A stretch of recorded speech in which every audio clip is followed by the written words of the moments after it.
ಇನ್ನು ಈಶಾನ್ಯ ರಾಜ್ಯಗಳಲ್ಲಿ ಮಳೆರಾಯ ಆರ್ಭಟಿಸ್ತಾ ಇದ್ದಾನೆ. ಅಕ್ಷರಶಃ ಪಾಪ ಅಲ್ಲಿನ ಜನ ಒದ್ದಾಡ್ತಾ ಇದ್ದಾರೆ, ಮನೆಗಳನ್ನು ಕಳ್ಕೊಂಡಿದ್ದಾರೆ, ನಿರಾಶ್ರಿತ ಕೇಂದ್ರಗಳಲ್ಲಿ ಇದ್ದಾರೆ. ಈಗ ಭೀಕರ ಪ್ರವಾಹಕ್ಕೆ ಈಶಾನ್ಯ ರಾಜ್ಯಗಳು ತತ್ತರಿಸಿ ಹೋಗಿದೆ. ಅಸ್ಸಾಂ, ಮೇಘಾಲಯ, ಅರುಣಾಚಲ ಪ್ರದೇಶ, ಮಣಿಪುರ, ಸಿಕ್ಕಿಂ ರಾಜ್ಯಗಳು ಸಂಪೂರ್ಣವಾಗಿ ನಲುಗಿ ಹೋಗಿದೆ.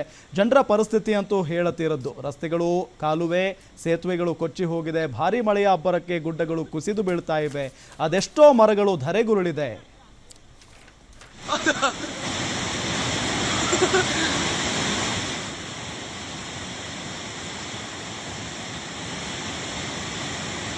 ಇನ್ನು ಒಂದೊಂದೇ ದೃಶ್ಯಗಳನ್ನ ನೋಡ್ತಾ ಹೋಗೋಣ. ದೃಶ್ಯ ಒಂದು, ಇದು ಅರುಣಾಚಲ ಪ್ರದೇಶದ ದೃಶ್ಯ.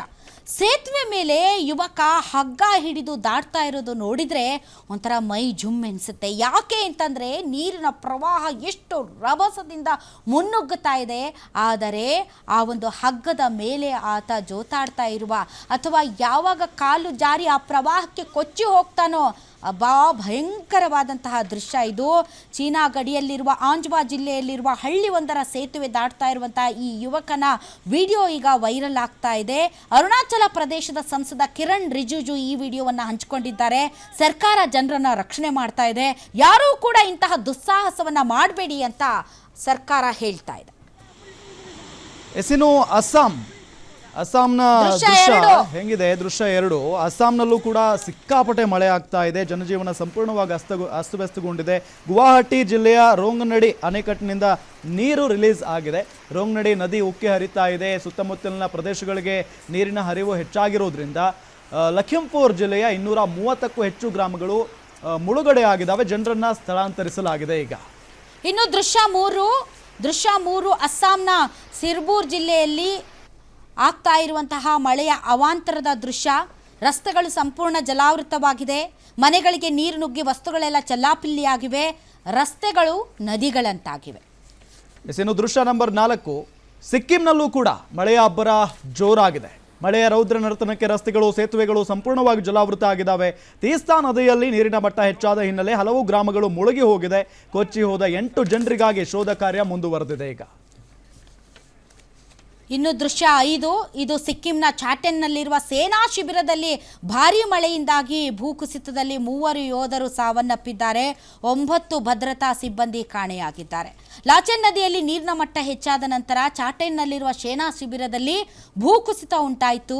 ಸೇನಾ ಸಿಬ್ಬಂದಿಯ 3 ಮೃತದೇಹಗಳನ್ನು ಪತ್ತೆ ಹಚ್ಚಲಾಗಿದ್ದು 9 ಮಂದಿ ಕಾಣೆಯಾಗಿದ್ದಾರೆ. ಸೇನೆಯಿಂದ ಶೋಧ ಕಾರ್ಯಾಚರಣೆ ನಡೀತಾ ಇದೆ. ಇನ್ನು ದೃಶ್ಯ ನಂಬರ್ 6, ಕಳೆದ 3 ದಿನಗಳಿಂದ ಸುರಿತಾ ಇರುವಂಥ ಮಳೆಗೆ ಉತ್ತರ ಸಿಕ್ಕಿಂ ನಲುಗಿ ಹೋಗಿದೆ. ತೀಸ್ತಾ ನದಿ 35ರಿಂದ 40 ಅಡಿ ಎತ್ತರಕ್ಕೆ ಉಕ್ಕಿ ಹರಿತಾ ಇರೋದ್ರಿಂದ ಸೇತುವೆಗಳನ್ನು ದಾಟೋದಕ್ಕೆ ಜನ ಪಾಪ ಹರಸಾಹಸ ಪಡುವಂಥ ಪರಿಸ್ಥಿತಿಯಲ್ಲಿ ನಿರ್ಮಾಣ ಆಗಿದೆ. ದೃಶ್ಯ 7 ಮಣಿಪುರದಿಂದ ಬರ್ತಾ ಇದೆ. ಮಣಿಪುರದಲ್ಲೂ ಜನರ ಪರಿಸ್ಥಿತಿ ಹೇಳತೀರದು. ಮಣಿಪುರದ ರಾಜಧಾನಿ ಇಂಫಾಲ ಸಂಪೂರ್ಣ ಜಲಾವೃತಗೊಂಡಿದೆ. ಇಂಫಾಲದಲ್ಲಿರೋ ಜವಾಹರ್ಲಾಲ್ ನೆಹರು ವೈದ್ಯಕೀಯ ವಿಜ್ಞಾನ ಸಂಸ್ಥೆ ಸಂಪೂರ್ಣ ನೀರು ತುಂಬಿದ್ದು ವಿದ್ಯಾರ್ಥಿಗಳು, ಸಿಬ್ಬಂದಿಗಳು ಪರದಾಡ್ತಾ ಇದ್ದಾರೆ.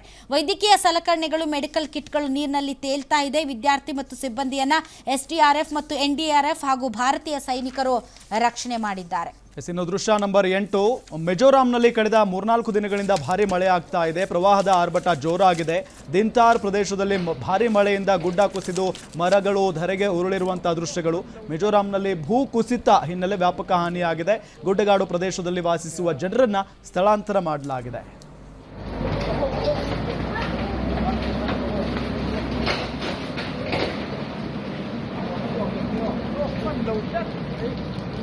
Tóc lậu còn